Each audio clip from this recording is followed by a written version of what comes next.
Good morning, good afternoon, and good evening to everyone joining us today. My name is Marzena Chodor, and I'm a member of the Paris Committee on Capacity Building and the lead of its Working Group 3 on Awareness Raising, Communications and Stakeholder Engagement. I would like to warmly welcome you to this event organized through the PCCB Network by UNEP Copenhagen Climate Centre in collaboration with the Global Green Growth Institute. Today's webinar will be dedicated to exploring technologies, needs, and the role in development of the long-term low-emission development strategies, LEDS, and in the NDC implementation through a capacity building perspective. But before I delve into the theme of this event, I would like to quickly introduce you to the PCCB. Established at COP21 in 2015, the Paris Committee on Capacity Building seeks to address current and emerging gaps and needs in implementing and further enhancing capacity building in developing countries. Our mission is to identify potential solutions to address such gaps and needs, including enhancing the coherence and coordination of capacity building efforts related to climate change. I would like also to mention that to support the PCCB mandate and foster a collaboration between various actors at all levels, the committee launched the PCCB Network in 2020 as a voluntary association of interested stakeholders engaged in climate-related capacity building.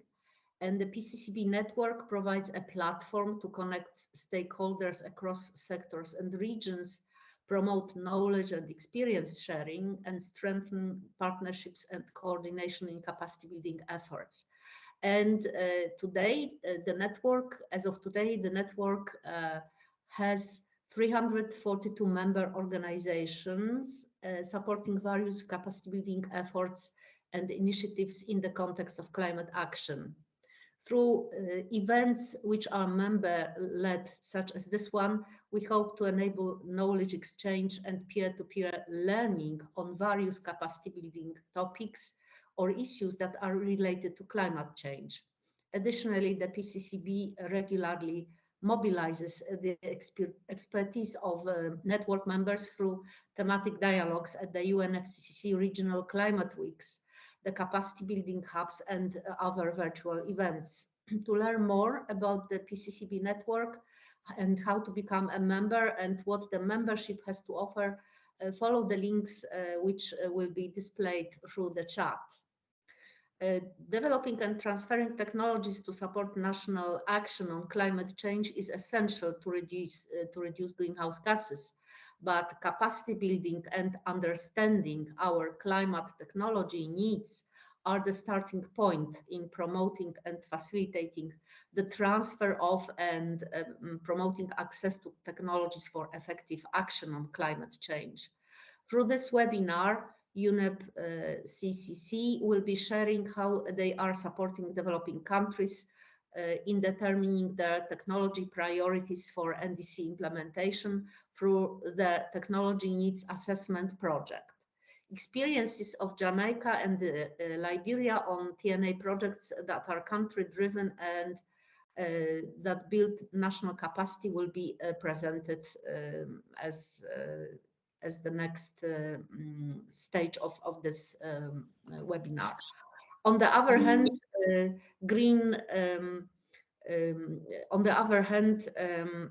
Global Green Growth Institute is supporting its member and partner countries to accelerate the implementation of their NDCs through the MRV program, Monitoring, Reporting and Verification Program. They will be sharing the technology needs and gaps in developing inclusive LEDS and MRV systems and how capacity building can address these gaps. I look forward to the next 1.5 hours of this webinar and to discussions on the way forward, building upon the lessons and experiences shared.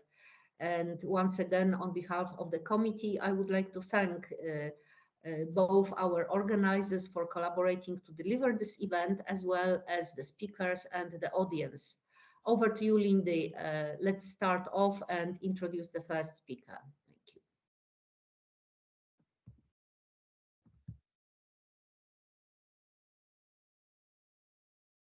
Lindy, you're on mute. The line of the century. Thank you very much, everybody. Thank you very much, Mazena, for a very in-depth introduction of the webinar. My name is Lindy Shallery. I am with the UNEP-CCC, UNEP Copenhagen Climate Centre, and together with the GGGI, we are proud to present this webinar hosted by the PCCB Network. Before we begin, some brief housekeeping rules that we would like you to pay attention to. Firstly, to avoid disruption and background noises, kindly ensure that your microphone is muted and that your camera is switched off unless you are given the floor by the moderator, myself, to make an intervention. Please note that by participating in the event, you consent to being recorded. So a recording is in progress as we speak. Throughout the event, you will have the opportunity to pose your questions using the Q&A tab at the top of your screen if you log in via PC. It will be at the bottom of your screen if you log in via mobile phone. Post your questions in there, and these questions will be addressed specifically during the Q&A session. If you see somebody pose a question that you think is very relevant, you may upvote that question. And at the end of the day, the questions with the most upvotes will be addressed first. So that way also, if we run out of time and the question is very relevant, we will be able to get to it first, but we'll do our very best to get to all the questions that are posed. So who are we? UNEP-CCC, we are involved in the implementation and executing of numerous climate change related projects under the UNEP United Nations Environmental Programme. We are a sub-branch of the United Nations Environmental Programme based here in Copenhagen, as the name says. And one of our flagship projects is the Technology Needs Assessment Project. This is the project that we'll be speaking about today in the webinar, with examples from countries that have executed this project, specifically Jamaica and Liberia. We collaborate with our colleagues at the Global Green Growth Institute, GGGI, who will be presenting their work as it relates to technology needs in developing long-term low-emission development strategies. And they will speak more about that and the specific role of the GGGI in particular. With this out of the way, I would like to present our first speaker. And our first speaker comes from the UNF-CCC. He's a program officer at the UNF-CCC, one that we work very close with under the TNA project, supporting the TNA project. And his name is Vladimir Helk, and he will give a 7-minute presentation on the work of the UNF-CCC in supporting the climate change related project, specifically the TNA project. Vladimir, the floor is yours. Thank you very much, Lindy. I hope everybody can hear me. Yes, we can hear you. Before I start, I would like to highlight that all this information are really important to share through this kind audience, but it's also important what do we do with this information, whether we share it further with countries, whether we make notes, and I think the countries are our main stakeholders to learn from this and also to go forward. This is on technologies and NDCs, and when we look at the NDC ambitions, I was highlighting probably the 3 main issues which are resonating in NDCs of countries. And first is strong attention to climate action and sustainable development and the linkages, then focus on more effective use of technology, the existing technology, and third is understanding of opportunities that technology can offer in future. What we have in NDC reports, but we see it also in technology needs assessment and long-term low emission strategies, are issues regarding innovation and also specific issue on implementation of innovation and also identification what innovation is the synergies between policymakers and industry, which are really nationally specific. Then also what role international cooperation can play, And then another issue is how to benefit for countries from linkages, let's say, between NDCs, technology needs assessment, and long-term low-emission development strategies, and actually why, and how to tackle national specific issues. So if you look at NDCs, we have parties to the Secretariat looking at both cross-cutting nature, addressing adaptation and mitigation.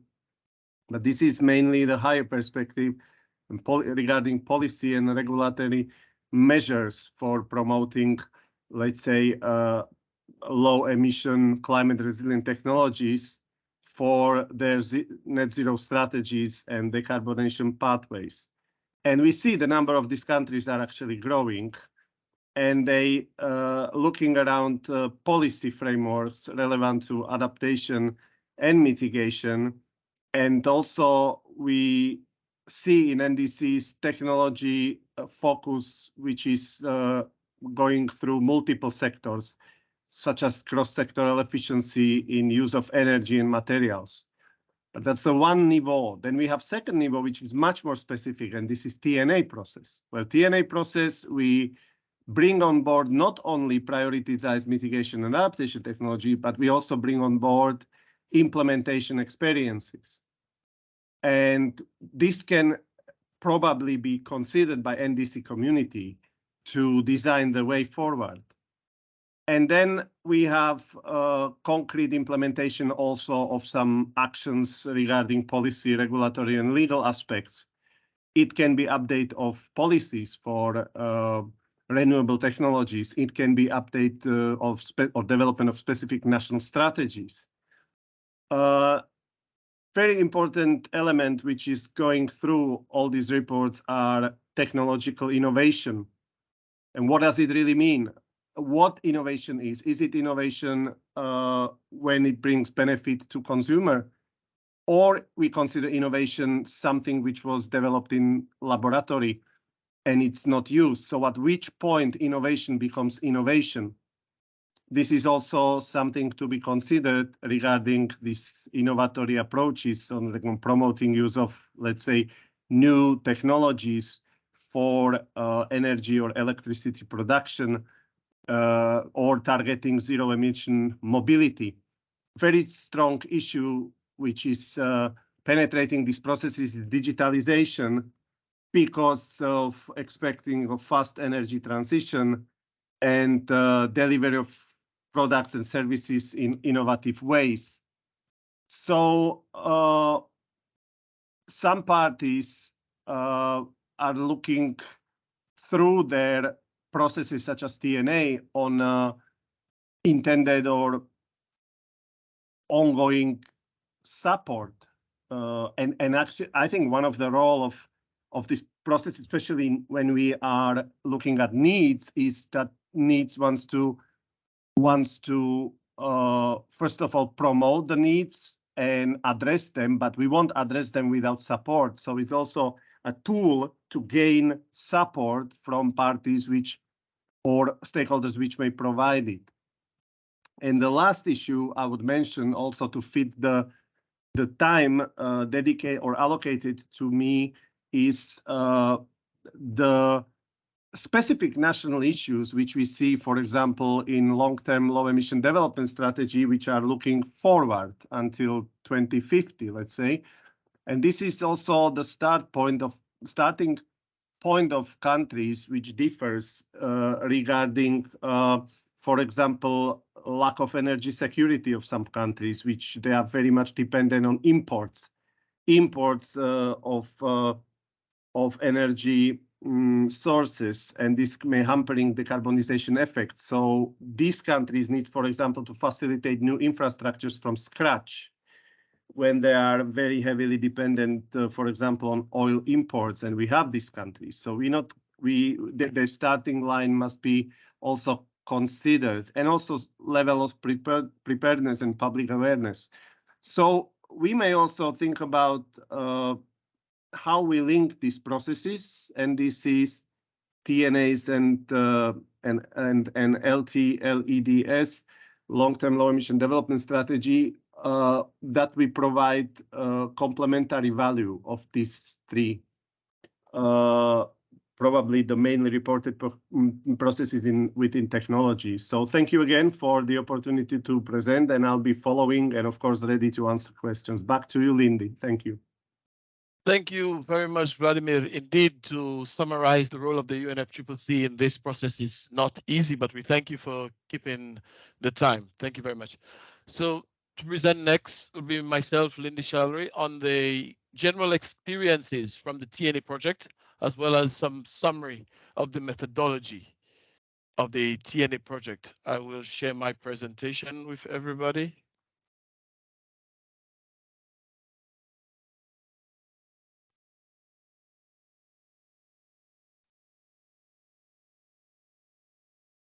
So once again, my name is Lindy Shalry with UNEP-CCC, and I will make a brief presentation on the Global Technology Needs Assessment Project, methodology, and some general experiences. In the interest of time, I will focus strictly on experiences from Latin America and the Caribbean, but the examples that we are presenting from two countries will be one from the Latin America region, Jamaica, and then from the African region from Liberia. So to begin, first of all, the question you're asking, for those of you not yet familiar with the TNA, is what is the technology needs assessment? In short, these are aimed at developing climate technology pathways for implementing the Paris Agreement. Well, what exactly does that mean, you will ask? More specifically, TNAs are a set of nationally driven activities aimed at helping developing countries to identify and analyze the mitigation and adaptation technology priorities leading to their national development strategies, as well as the climate change related pledges, those pledges made in their nationally determined contributions to the UNEP-CCC or to achieving the Paris Agreement. The TNA project follows a series of steps that have been developed and fine-tuned since 2009. The first key step involves the identification and prioritization of sectors, as well as technologies for each of these prioritized sectors. Of course, the TNA project, like most projects, have limited funding and time in which they run. So countries are encouraged to prioritize certain sectors and focus on these sectors while developing the necessary skills and capacity to go on and further implement the process for other sectors after the TNA project per se has been completed. So this first step, once again, involves the identification and prioritization of sectors and technologies in each of these sectors. The second step involves the analysis of barriers and the identification of enabling frameworks to overcome these barriers. This involves a great deal of market assessments and analysis of enabling frameworks aimed at overcoming specific barriers. And the third and very important step involves the development of technology action plans. And these technology action plans include prioritized actions and project ideas. These project ideas are aimed for developing or designed for further development into concept notes where countries use to secure funding from the various climate-related donors for implementing projects to assist in the diffusion of the prioritized technologies into their specific societies. The TNA project also helps countries develop concept notes aimed at specific climate-related donors. And when these concept notes are developed, the countries now take it on their own to submit to the donors and to secure the funding to go on into implementing the various actions identified in their technology action plans. Importantly, the TNAs are funded by the Global Environmental Facility implemented by the United Nations Environmental Programme through the UNEP-CCC, our center. And we work closely with regional centers across the different regions of the world. In Latin America and the Caribbean, the regional centers, the current regional center for the TNA project is the University of the West Indies Mono Campus in Jamaica, but previous regional centers included Libelula, in Latin America, and Fundación Bariloche, also in Latin America. So far, to date, 22 countries from the LAC region have participated or are participating in the TNA project. We are currently terminating phase 3, and phase 4 commenced some months ago. In the Latin American Caribbean region, phase 4 include the Bahamas and St. Kitts and Nevis. The regional activities in the TNA project include regional capacity building workshops where countries involved are gathered together to share experiences as well as receive training for the national teams on the methodology for implementing the TNA project in their respective countries. We have technical support missions provided by us at UNEP-CCC as well as the regional center UE to assist countries in implementing the TNA project. We have national trainings. These national trainings are conducted by the national team responsible for implementing the TNA project in the countries. There is a help desk available to all countries, which is manned by UE. And we have numerous e-learning modules as well as guidebook and tools publicly available to countries implementing the TNA project as well as countries involved or interested in the work of the TNA project. It's all freely available. A note on the implementation structure. We have the national level, which is headed by the national TNA coordinator, which is linked to the national contracting entity, which is the government. The coordinator is somebody from the government. I'm working closely with a project steering committee as well as the designated entities for the UNEP-CCC and other national focal points. They work closely with consultants, local consultants, as well as working groups on the various specific prioritized sectors. As mentioned, the TNA project involved a great deal of stakeholder engagements, stakeholders from across the board, academia, private sector, civil society, the ministries, etc. And there is the global level implementation structure, which is headed by the Global TNA Project Steering Committee, as well as our in coordination with our colleagues from the UNEP-CCC and the technology mechanism, the tech, of course, the United Nations Environmental Programme, ourselves at UNEP-CCC, responsible for the implementation, and our regional centers. I move now to some examples from countries that have completed to date the TNA phases 1, 2, and 3. And we see that of the sectors prioritized in these developing countries, which include numerous SIDS as well, small island developing states, high on the list for adaptation is water and agriculture. And for mitigation, we see energy and transportation sectors being highly prioritized by these countries. And in these prioritized sectors, but before going on to the technologies that are mostly prioritized in these sectors, I should mention once again that while under the TNA project, countries prioritize certain sectors to work with, countries are not limited to work only with these sectors. They develop the necessary capacity under the project to go on and implement the same process for other sectors to ensure that the technology needs of all sectors are identified and taken further for implementation, be it through the nationally determined contributions and so on. So looking at technologies prioritized under the prioritized sectors, for the water, in the case of adaptation, remember water and agriculture were the main or the most prioritized sectors. And in the water sector, we see water management technologies, monitoring and modeling technologies, and water catchment and harvesting technologies being some of the main prioritized technologies. And in the agricultural sector, irrigation system related technologies and farming system and cropping management systems, as well as other such related technologies being key technologies prioritized under the agricultural sector. Importantly to note, these technologies contribute to numerous sustainable development goals, but mostly to goals 2, zero hunger, goal 6, clean water and sanitation, and goal 13, climate action. As far as mitigation is concerned, in the energy sector, the most important technologies are related to energy efficiency, building and lighting systems, and bioenergy. And in the transport sector, traffic management technologies, as well as fuel efficiency related technologies. These technologies all contribute to numerous sustainable development goals, but specifically to Goal 7, affordable and clean energy, Goal 11, sustainable cities and communities, and of course, Goal 13 as well, climate action.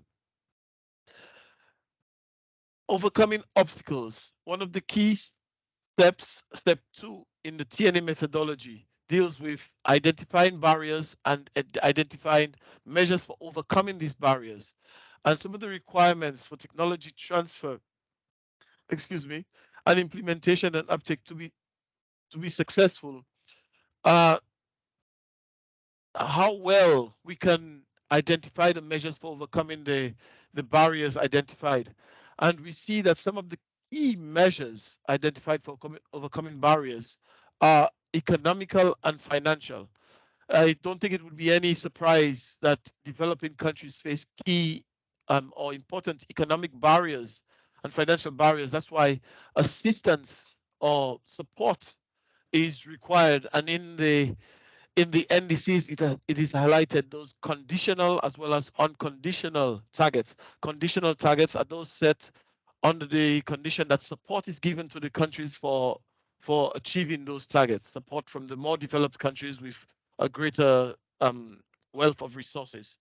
Other key measures include legal and regulatory, information and awareness, as well as human skills, building the necessary capacities within the population for addressing the barriers identified.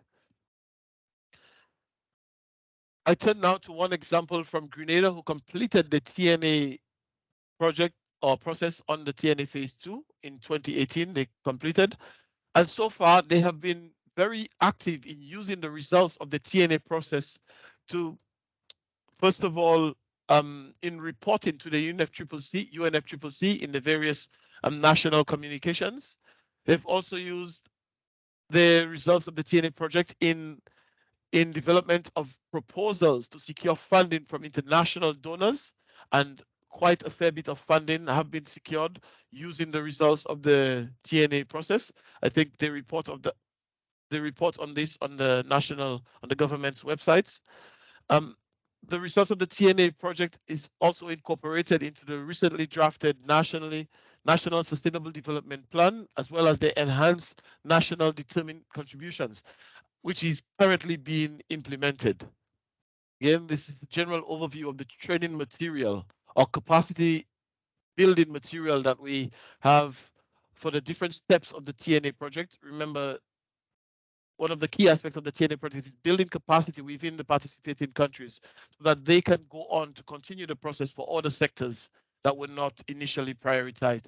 So all this material is freely available on the TNA website, as well as the UNEP-CCC's TNA related website. And we encourage all countries or stakeholders interested to log on and freely download this material for public, which is freely available for public use. To conclude, the TNAs support national strategies, policies, programs, and projects, and form key inputs to the nationally determined contributions and other processes under the convention, such as the national adaptation plans. The results of the TNA play a key role in the implementation of the NDCs, and countries are encouraged to link these results to the NDCs and the pledges under the Paris Agreement. Thank you very much for your attention, and I look forward to taking your questions in the question and answer session. With this, we move on to our next presenter,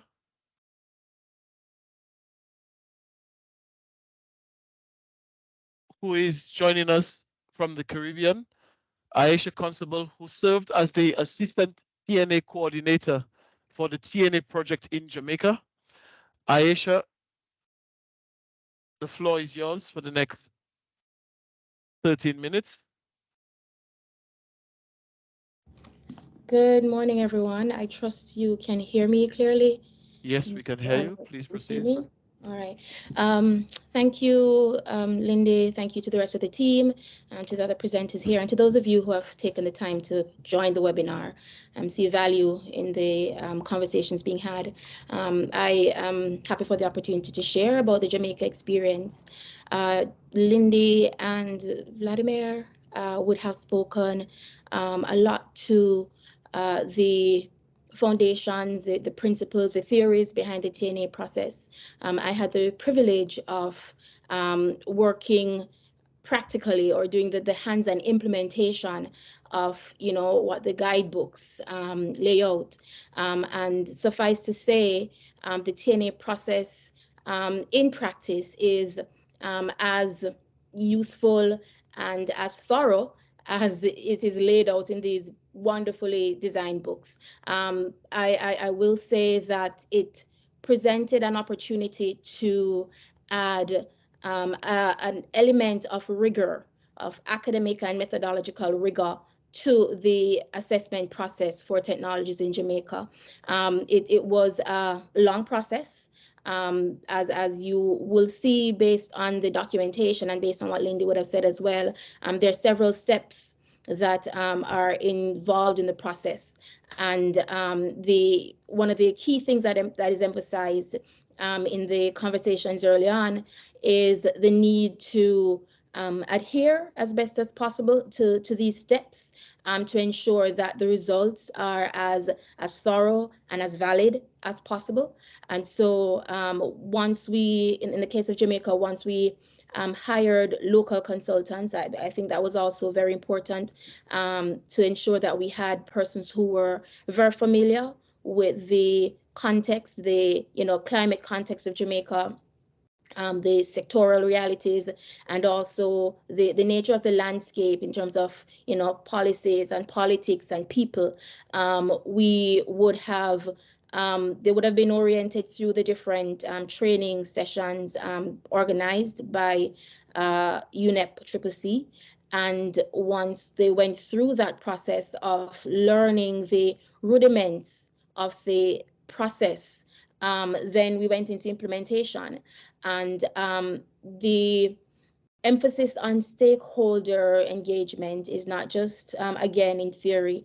In the implementation of the TNA process, it is instrumental to ensure that the various sectors and stakeholders that you are looking to support with the outputs of this work have an opportunity to contribute meaningfully to the design process, to understanding what the issues are as they're experienced by the people who are on the ground.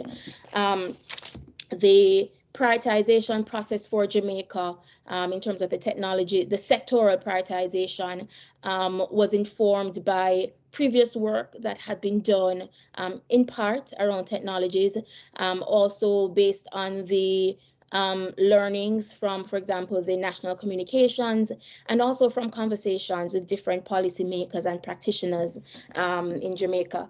And of course, there were a number of vulnerability studies that would have been done in the past, which speak to which are the vulnerable sectors, which are the sectors that are most at risk of climate impacts, and which sectors are most in need of technological interventions. And so we looked at both sectors in relation to adaptation as well as mitigation. So in the areas of adaptation, the sectors prioritized were agriculture, coastal zone, and water.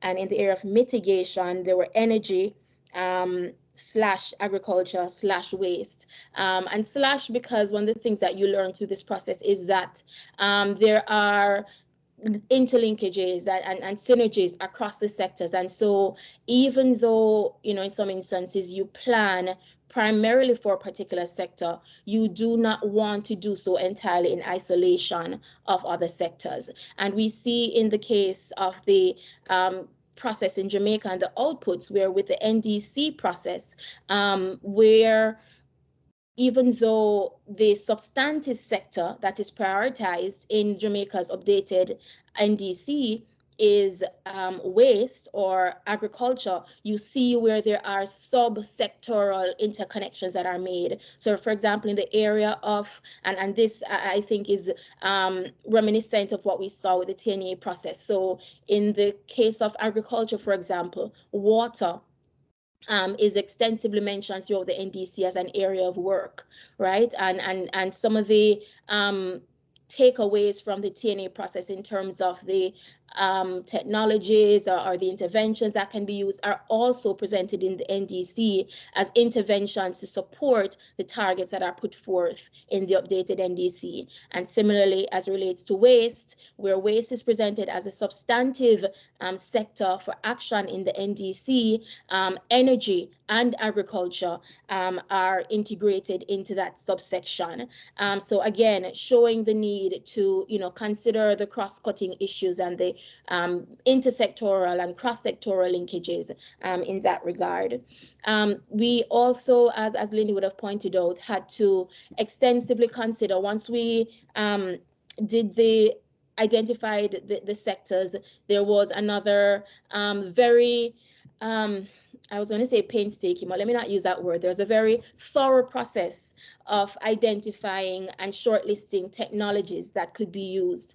And in the case of Jamaica, that was done, and as is prescribed in the guidebooks, it was done through both desk review and stakeholder consultation. So for example, the very long list that was come up with for each sector was then fine-tuned and refined based on conversations with sectoral stakeholders. One of the things that we noticed, and it would have had some bearing on the NDC process for Jamaica, is that the technologies that were presented at the end of this process in terms of shortlists and potential technologies for implementation are also technologies that are going to support NDC achievements, are going to support the achievement or the attainment of the targets set forth in the NDC. So in water, for example, in the agricultural sector, which is also included in the NDC, the use of rainwater harvesting, for example, came out as a potential area or potential technology. And it's also, I suppose, important to say that in some instances, what you're going to find is that these are not new technologies per se. These are not technologies that might never have been seen or heard of in your country, but technologies that are currently being used but need either to be scaled up or to be used with a little bit more innovation applied and built into it, for maximum effect.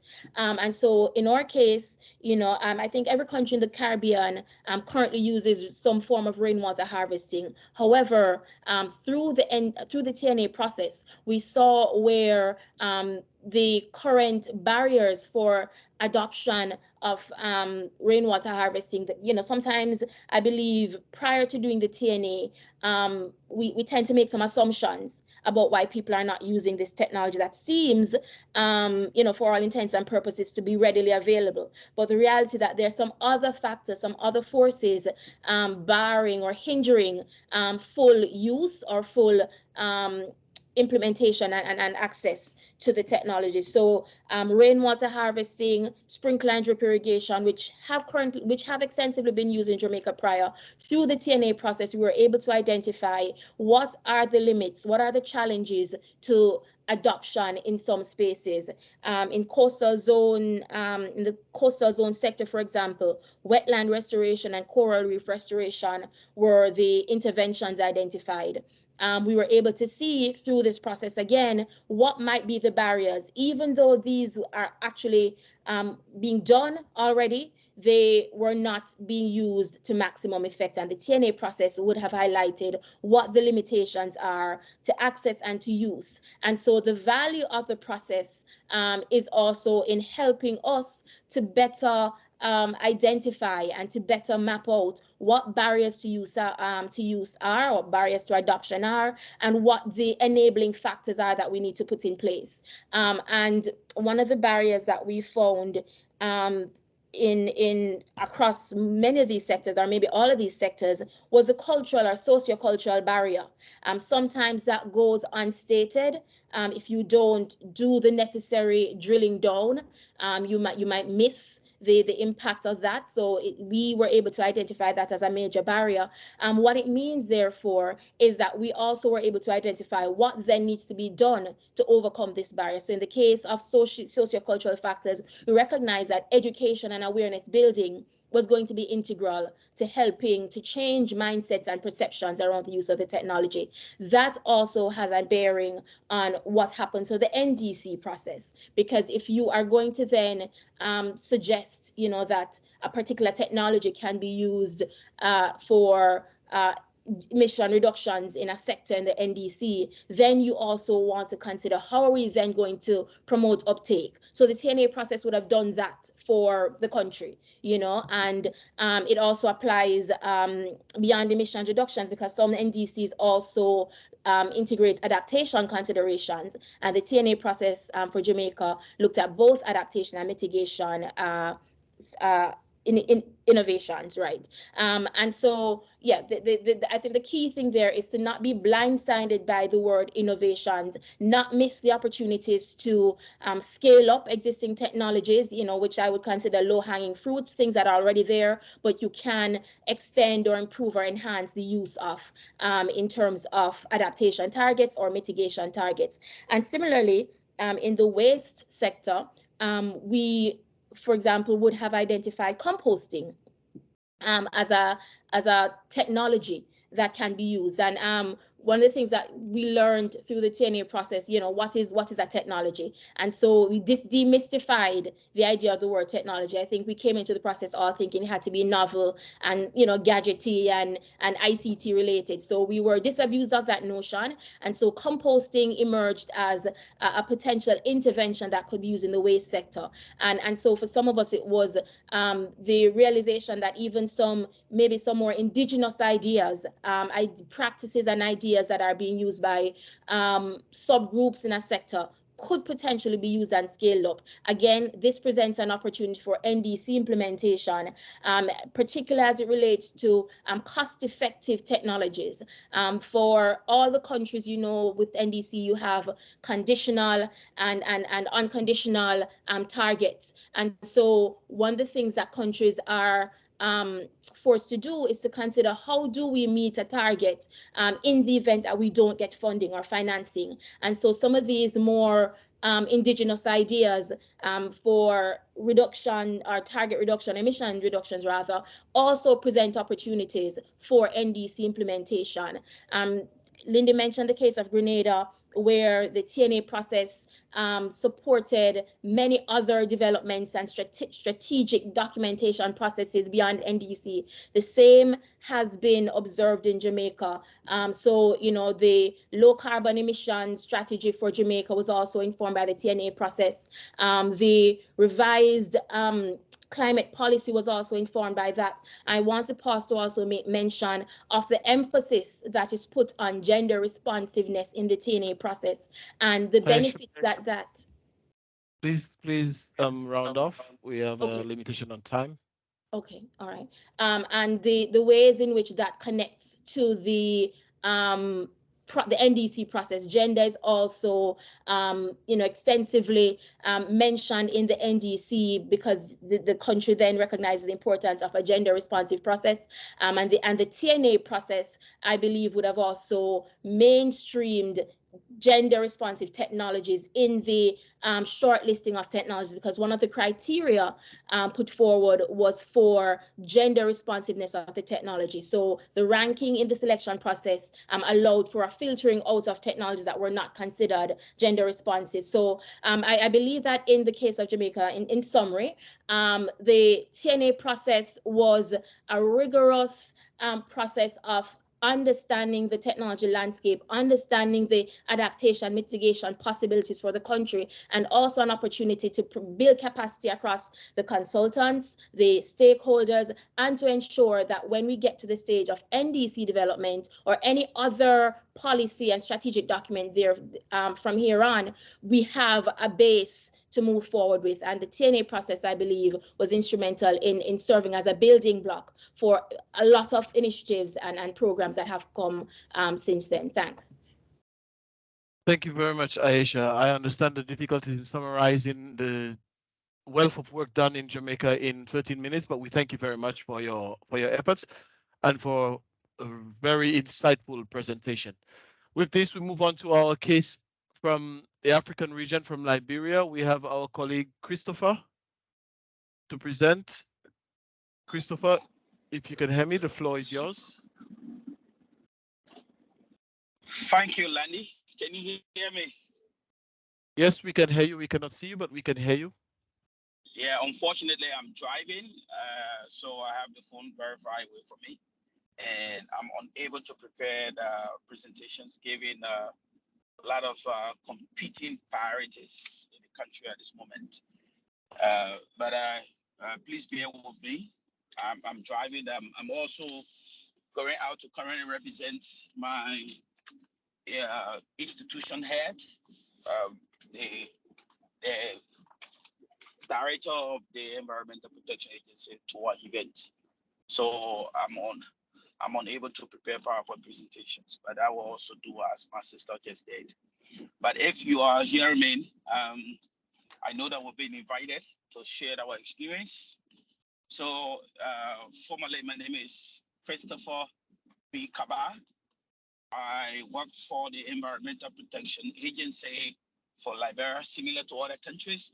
I have the EPA, Environmental Protection Agency, an agency that is responsible to manage natural resources and also protect the environment. So that is the agency that we have. Other countries have Ministry of Environment, but we do have the EPA. So my country joined the TNA process, the Technology Needs Assessment process. We applied for the TNA 2017, and then 2018, we officially kickstarted our revisions of our technologies. So one of the things that we did in 2018 all the way to 2019 was to identify and prioritize sectors. And during our inception phase, we actually decided to identify sectors that are a huge challenge with climate change and its impacts. So we went ahead to invite stakeholders. At this point in time, we did not just invite any sort of stakeholders. We saw the TNA process as a country-driven process that needs the blessings of policymakers. So we invited a lot of policymakers in our meetings, head of institutions, ministers, and all of them. We found a lot of time to be able to explain the process to them before we invited them. So when they came over, we decided to put forth the idea of identifying our technology in various sectors, and then they came up with the identifications of sectors, and the sectors that were top on the list for mitigations is energy, for adaptations is agriculture and coastal. For mitigations, we also decided to look at the forestry sector. But again, we realized that the forestry sector have had a lot of supports, and the mitigation sector should mainly focus on energy. So we decided to only use energy as the lone sector for mitigations. And then for adaptations, we used agriculture and coastal. If you are wondering why these sectors, again, I've said that these sectors are heavily challenged by the impacts of climate change. You know that our country fought 14 years of civil crisis, and then the 14 years of civil crisis led to destructions of infrastructure. Especially the energy sector was really challenged, wherein our hydro were all destroyed. So the only source of energy supply that we had in the country was the use of diesel generator, which it was emitting a lot of carbon in the atmosphere. So we said that we need to phase out diesel generator and focus using more advanced technology and almost a technology that we consider to be a green technology. So that was accepted. And then we moved to the coastal. Why the coastal? It's because our country borders on the south of the Atlantic Oceans, and most of our activities are on the coast. And we have 9 cities, coastal cities, out of 15 cities of our country. And many of our people depend on the coast for existence. So it is on that basis that we decided to use the coastal area for adaptations as one of the sectors. Agriculture, of course, we are quite aware that we are hugely endowed with a lot of blessings, but again, we are challenged hugely when it comes to food provisions in the agriculture sector. And there are too many things that that require technological involvement in the agriculture sector to be able to move our country forward with adaptations, approach to climate change. So the agriculture also was seeded. So when I had to identify technologies based on the sectors, as he aware that the TNA process required 3 phases. I listened to Orlandi when he was doing the presentation. He made mentions of different steps and also made mentions of a lot of stages that the TNA process has to go through. One of them is the TNA process, which is the identifications and prioritizations of technologies. And then you move to phase 2 that has to talk about step 2 that has to talk about the barrier analysis, the market analysis, social analysis of these technologies, and as well as environmental economic analysis of the technologies. Christopher, you have 5 more minutes. 5 more minutes? 4 more minutes, yes. Okay. Yeah. So we will move to the next stage, which is the top. So we move on to identify various sort of technology for all of these sectors. Just to name a few for technology, we identified, we identify and prioritize solar PV systems, as hydro plants, as technologies. For agriculture sector, we identify and prioritize irrigations. We also prioritize the issues of storage of agriculture produce. Soil fertility management was one of those as well. And for the coastal, we identify revertments. We identify and prioritize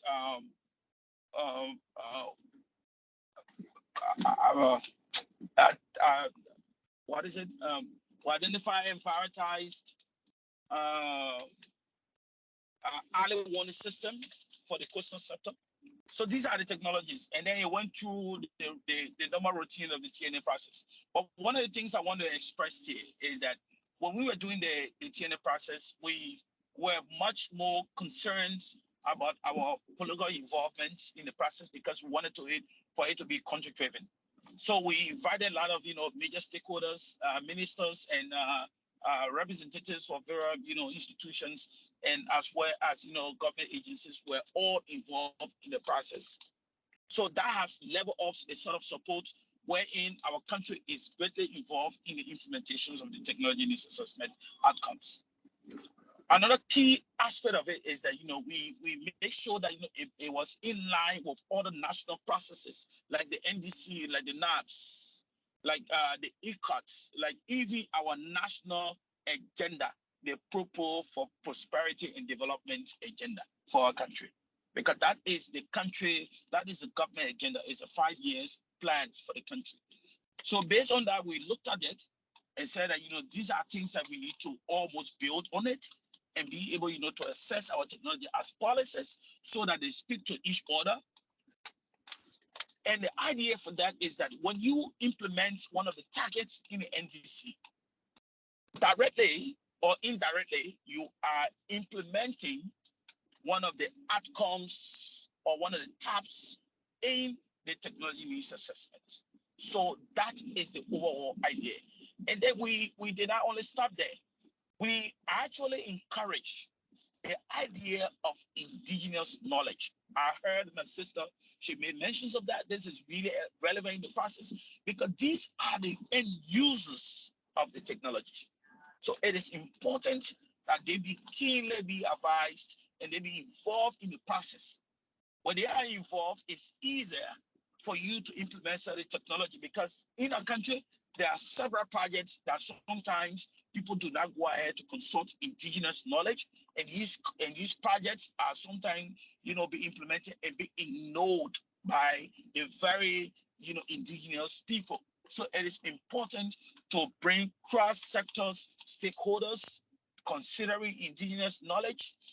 And when we were even telling them about various types of technology, we allowed them to suggest using multi-category analysis approach. We allowed them to suggest a sort of technology that they would like to use in a various respective areas. And some of them suggested some technology that we had actually no idea about. But we encouraged it, and some of these technology were prioritized as the top 3 technologies. So on this note, I hope you may be to receive many questions. Because of time, I will stop here. And thank you so much, Landy, and thank you for inviting me here.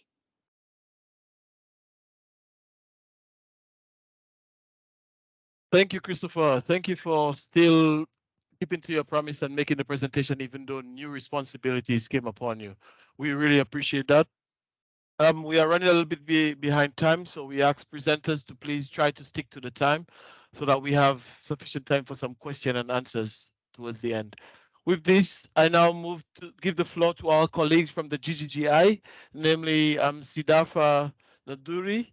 He's a global lead on climate change MRV systems at the GGGI. Siddhartha, the floor is yours. Thank you so much, very kind of you, and thanks first of all to the PCCB for the opportunity and as well as great collaboration with the UNEP-CCC, our age-old partners. So to very quickly, given the time restrictions, I just want to very quickly touch upon what GGGI does, and then we are an intergovernmental agency based, a treaty-based organization based at the Seoul headquarters, and we provide support to our member and partner countries, which now stands at around 40 now. So and then the kind of support that we provide ranges from doing their green good potential assessments, and then mobilizing finance, climate finance, doing innovative projects in countries, and providing a horde of solutions to support them. And I am part of a team called Climate Action Inclusive Development Team, and my work basically revolves around supporting our member and partner countries in building their climate change MRV systems, geared more towards the enhanced transparency framework and how all of these come into the picture. So, like obviously you heard from our excellent colleagues on the technology needs assessment and the peculiar place and the important place it has in the overall development context. And what we are going to touch upon today is the technology needs, and when it comes to developing your long-term low-emission development strategy, and my colleague Ms. Hans is going to cover on how the technology needs play a role in developing your MRV system. So this is kind of the other side of the whole system or whole climate change disclosure, and how all of these systems in place and all of these contribute in properly understanding and assessing the climate change impacts and taking tangible actions. So I'm just quickly going to touch upon what the LEDS is. It's, as I said, it's a long-term low emission development strategy, and the one critical thing being is that this is not a mandatory work on for parties, they are encouraged or they should be providing. As of now, there are 197 signatories to the Paris Agreement, of which only 58 parties have for now submitted their low emission development strategy LEDS, of which there are, I think, only 15 developing countries which have been able to do it. So it shows that there's a huge gap in preparing these kinds of long-term strategies. And it also goes into the contrast and the comparison is not presented here, which shows you how the NDC is also playing to play. Like obviously, I'm sure all the audience understands that the LEDS gives you the kind of long-term planning which enables these countries to push towards net zero by a certain time. Because obviously, when the NDCs come into the play, you have a very short term 5 years or like 10 years time frame that you're planning to do.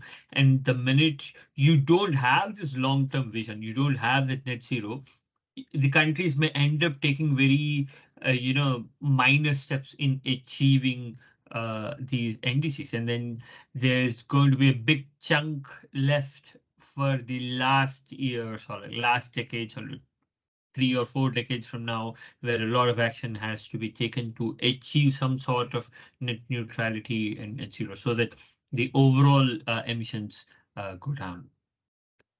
And I'm just quickly giving an example of the LEDS synthesis report that the UNEP-CCC prepares, and taking the so-called leaf out of the pages to say that as of now, 68% of total global emissions in 2019, 83% of the GDP, and the 47% of the population, and around 69% of total energy consumption has been represented in the LEDS and few other documents which are not exactly LEDS but still cover that kind of assessment and information. So it goes back to work that we've done, but also to give an example of what essentially are the different phases and different aspects and different kind of information that goes into an LEDS document. It's quite similar to NDC, but then still the time frame and the kind of data and information that's required, and also the technology, the methodologies are quite different compared to an NDC. So for example, you have the long-term low emission development pathways and development priorities that have to be balanced. So you, the country needs to come up with a long-term mitigation goal. They have to be in a position to project collective emissions of what their overall inventories are talking about. And then they have to identify these mitigation measures that can help them achieve, reduce, avoid, all these emissions and those projected emissions as well. And obviously, when it comes to adaptation, as several of our country colleagues have also talked about, what a critical role the technology needs assessment and that kind of activity comes when it comes to adaptation, because there's still a lot more that has to be explored in the adaptation sphere. And you then have to translate all of these into your finance, technology development and transfer, capacity building and international cooperation, all of these aspects. And at the end of the day, all of this has to be planned and implemented. So on one side, you can look at what are all the aspects that an LEDS you should typically cover, though again, this is not mandated. And that translates into what kind of technology and support and capacity building that's needed. So you are looking at the transparently, accurately, consistently, comparatively, and complete greenhouse gas inventories that have to be prepared from 2020 onwards, quite over a period, which gives you trends. And you also need those methodologies for assessing these trends, setting goals, and achieving targets, whether or not the countries have the necessary human, financial, and technical capacities to do this. And one of the other critical challenge is in creating these scenarios and projections and emissions removals, because at one point in time you have the data that you have collected and you have to somehow pair it and assess it to do it over a long period of time. So you don't have sufficient data points, and then you have to use those insufficient data points to project for a longer time, and that becomes a challenge. And then you also look at balancing your short-term and long-term planning. As I said, an NDC action can be like 5-year, 10-year program, whereas a LEDS is looking at 40 or 50 years time frame where the uncertainty increases. And then you have the sectoral wise and technology wise actions and assessments, etc., that have to come in. So you need a huge input and a huge involvement and consultation that has to happen with the private sector and stakeholders as well. And then this is with the more tangible ones. And the minute you go into more challenging sectors like FOLU, LULUCF, and all others, it just becomes a lot more challenging. And then you also have to take into account the circular economy, resource efficiencies, waste management assessments, and all of these that come into play in making sure that the actions that you're taking are not just short-term activities, and they are actually contributing to meet your country's development priorities as well as others.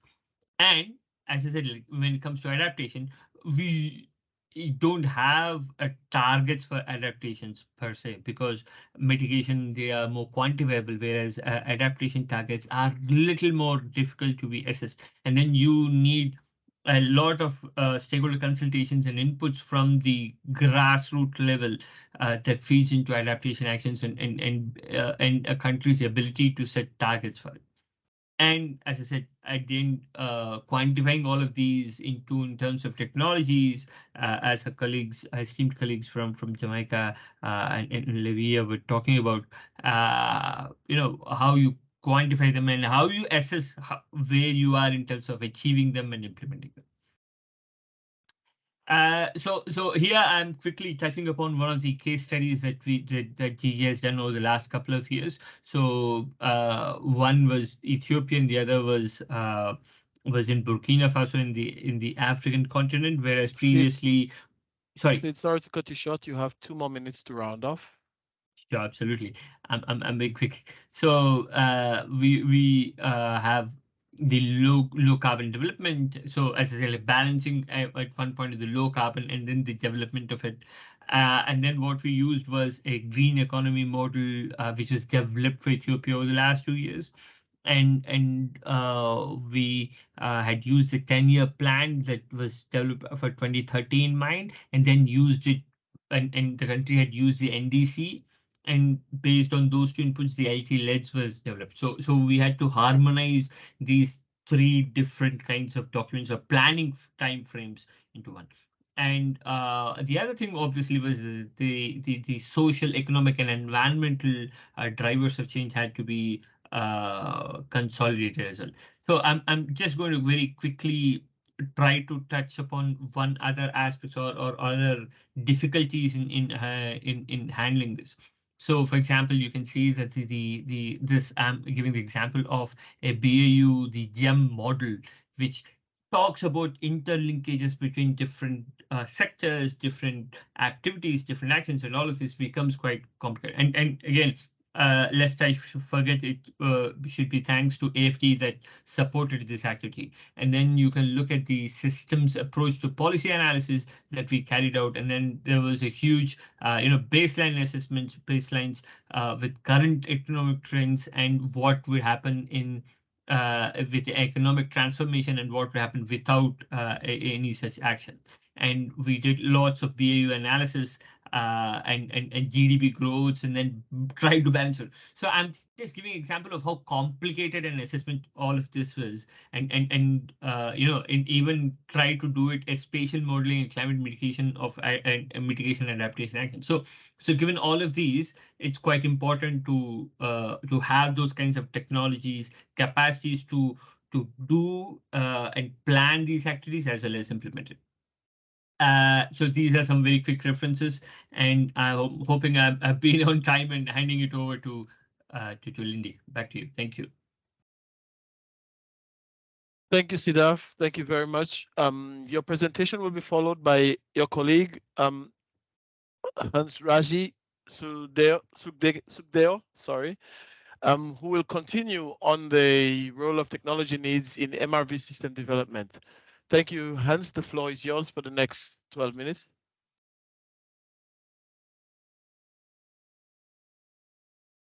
You are muted, so please unmute yourself. Hello, can you hear me? Yes, we hear you perfectly. Thank you. Okay, great. Hi, thank you, Lindy, and thank you, Seth, and the other presenters. In the interest of time, I would go very quickly into the presentation and without repeating what was said. But just to reiterate what was said so far, the technology needs assessment comprises of 3 major components, being the identifying of those areas for intervention and technology needs, analyzing and then prioritizing those interventions, considering that oftentimes resources are a limitation for most countries when they are actually implementing these technology needs. One important aspect that I'm going to touch on here is I'm going to take everyone a step backwards. We have been speaking about technology needs, and we have been speaking about what it entails and the processes, etc. But before we can even identify what those technology needs are and those areas of intervention, we need to understand where it all started. And most countries started to assess their technology needs and assessment in fulfillment of their international obligations to the UNEP-CCC, which over time resulted in their national determined contribution. As my colleague from Jamaica, Aisha, already alluded to, those intervention can be the ones that are committed and ones that are going to, the countries are going to have there that they may not commit to. And the reason for those committed NDCs is because countries are sure that they can meet those targets, but the others, they're unsure, and it is because of the unsurety in being able to meet those targets identified in NDC, we have arrived at this point with the technology needs assessment. As you all may be aware by now that progress is made towards the implementation of achieving NDC are now going to be a mandatory component of the enhanced transparency framework once those reports are submitted from 2024 onwards. Now, what is important to understand is that each country has its unique national circumstances, and as such, they all need to assess what capacity and technology they have and what they will need in order to meet the targets both nationally and internationally. For example, a national MRV system allows countries to have a clear idea of the national circumstances, which is used to inform their pledges, be it the national communication or other international pledges through different commitments they made outside of the Paris Agreement as well. Countries are required to report on their implementation and achievement to the UNEP-CCC, as well as support provided and needed. The support needed are informed by the technology needs assessment as they provide the key information of technology needed by country in order to achieve the commitment. The enhanced transparency framework of the Paris Agreement, which takes effect in 2024, as stated earlier, will now hold every country, be it Annex 1 or non-Annex 1 country, to practically the same standard in being able to always report what their status are, because together they have committed to a collective goal.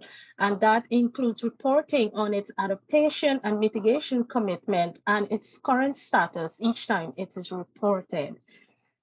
The processes of the technology need assessment is very simple, straightforward, and can be summarized in 6 steps, which are the scoping, the data gathering, technology analysis, prioritization, action planning, and the monitoring and evaluation steps. During the scoping exercise of the TNA process, this is where all the institutional arrangements that are in place and stakeholders involved that may have the data needed or may require data are actually gathered, and then that data gathering exercise will be used to determine what technology exists and what will be needed. Once that technology needed is assessed, a prioritization is followed, which based on the prioritization of the technology needs, an action plan will be formulated. This action plan, once formulated, its implementation steps and everything following that will be taking place. This includes the technology, the capacity building needs, the finance, the institutional arrangement, and all of what it will entail in order to implement these technologies that was identified in achieving the goals set out in the NDC. As stated by multiple presenters before me, this is not a national objective. It can also apply to various sectors, various categories within sectors, and even at the level of a company, depending on how it is formulated. It is adopted at different levels for decision making, for policies, and for projects as well. So what essentially is the MRV? The MRV comprises of 3 types essentially, and the first one being the one that measures and reports on a country's emissions and removals.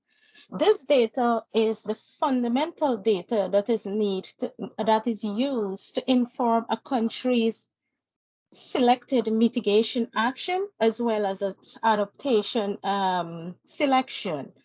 And the final type of the MRV is the support. They are all interlinked because it started first with understanding what those emissions and removals are for country, which indicate what are the sectors that are affected, what are the sectors that are contributing mostly to a country's emissions, and what are the areas in which interventions are needed to reduce those emissions. The mitigation actions address those sectors that are identified for intervention in order to reduce those emissions. And the support MRV is the one that deals with financing as well as the technology transfer and capacity buildings that are going to be able to drive those mitigation actions implementation in order to achieve those emission reductions that are identified by a country. I would like to just briefly link the NDC and the MRV system. The national MRV system requires technology for deriving estimates of estimations and removal. And while the IPCC has provided assistance by providing guidelines over the years for deriving these estimates and has also developed a software which is in its second iteration currently, countries still lack the training and capacity in using these guidelines and software to generate these estimations.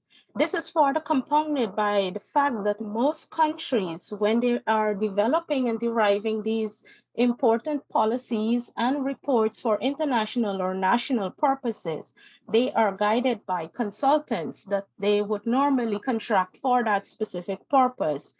This does not allow a country to build institutional capacity, and this has always been an issue that really needs to be addressed.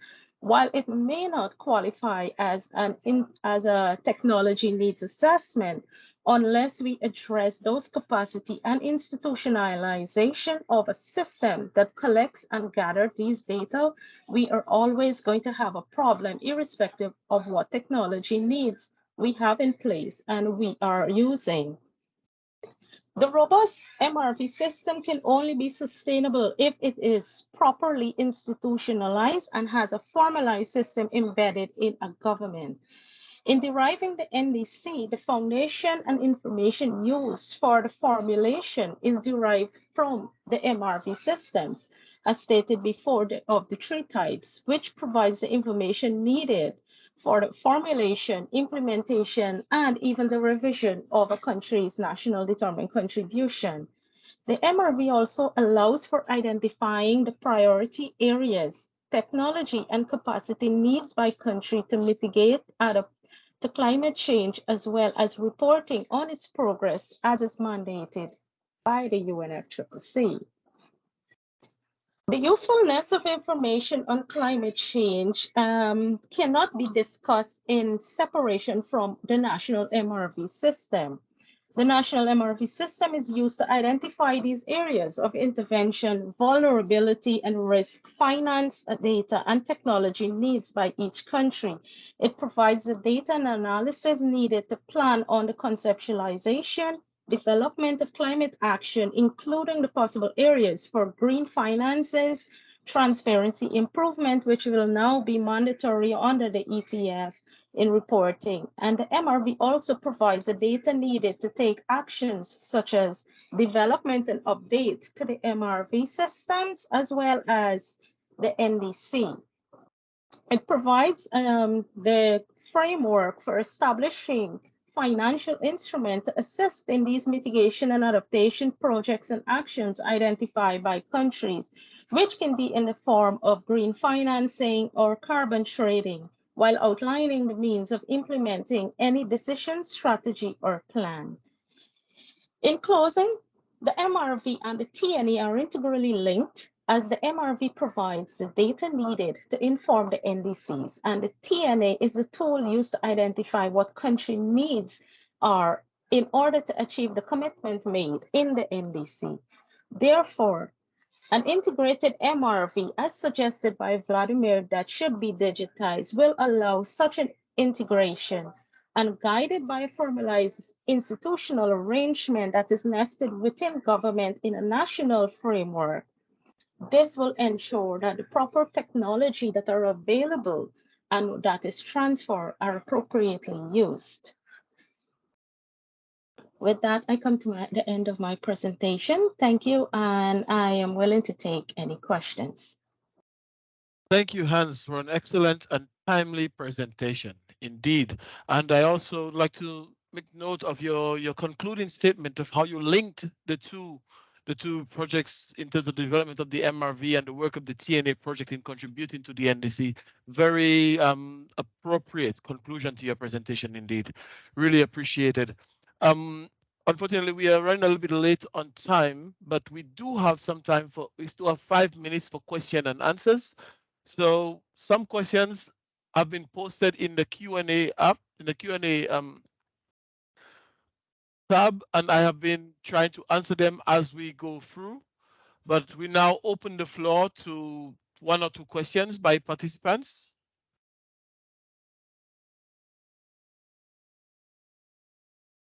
Any participants who may have a question, please, by a show of hand, you may raise your hand and then we will give you the floor, or you may post your question in the Q&A and these would be addressed now, along with those that have already been addressed as well.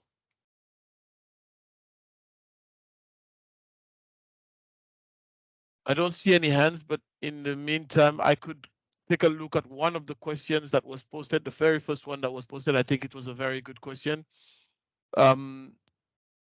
Emmanuel, I think it was asked, firstly, how do you ensure that after the TNA project, parties upscale to other sectors or even ensure to develop projects to implement the project outcome, meaning the TNA project outcome?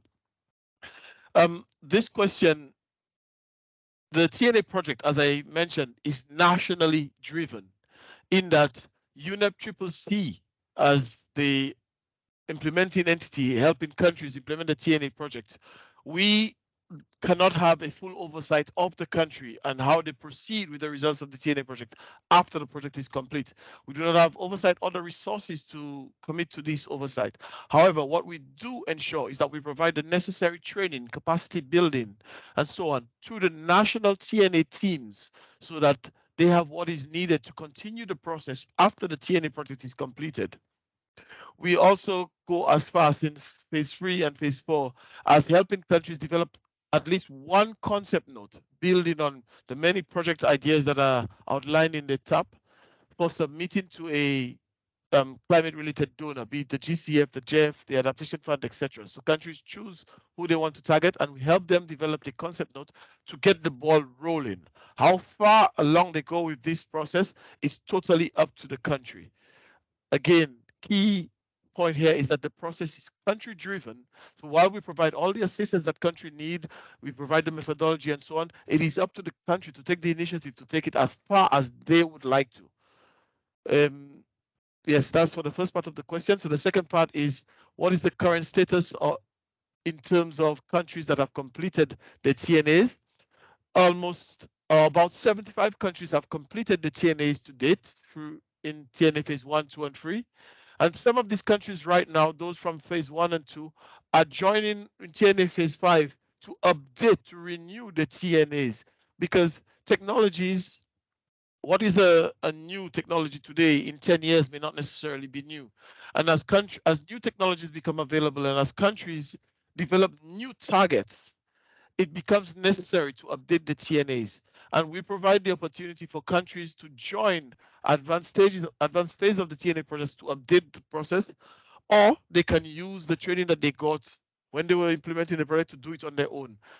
In the case of countries like Cuba and etc., they have signed up or expressed interest in joining phase 5 for updating the TNA process. I don't see any more questions posted in the Q&A, in the chat. Yes, all material will be shared. A link for that will be shared with you. With this, we have 3 minutes remaining. Since there are no more questions, I would like to give the floor. Oh, sorry, there is one hand up. Let me see, which hand is that? Yes, the floor is yours, Mr. Namdi. And Namdi, the floor is yours. You may unmute yourself first. We cannot hear you, so there seems to be a problem with your microphone. Please check. I cannot hear you, sir.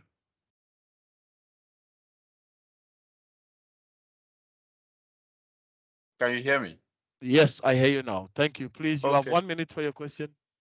Okay, so thanks for this wonderful section, right? It's quite upskilling and insightful, right? So my question is, how do we continue to provide this capacity building for professionals who want to support this TNA and the MROV projects in their various countries? Thank you. So as far as the TNA part is concerned, we have the TNA website with numerous e-modules and other guidebooks, etc., where private individuals, as well as representative governments and so on, can go to get the necessary training on the different steps of the TNA process. So you as a private individual, if you're interested in assisting the TNA process, you can log on to the TNA website, follow the different modules, and develop a proper understanding of the TNA methodology, the TNA process, and use that to assist the process in your countries.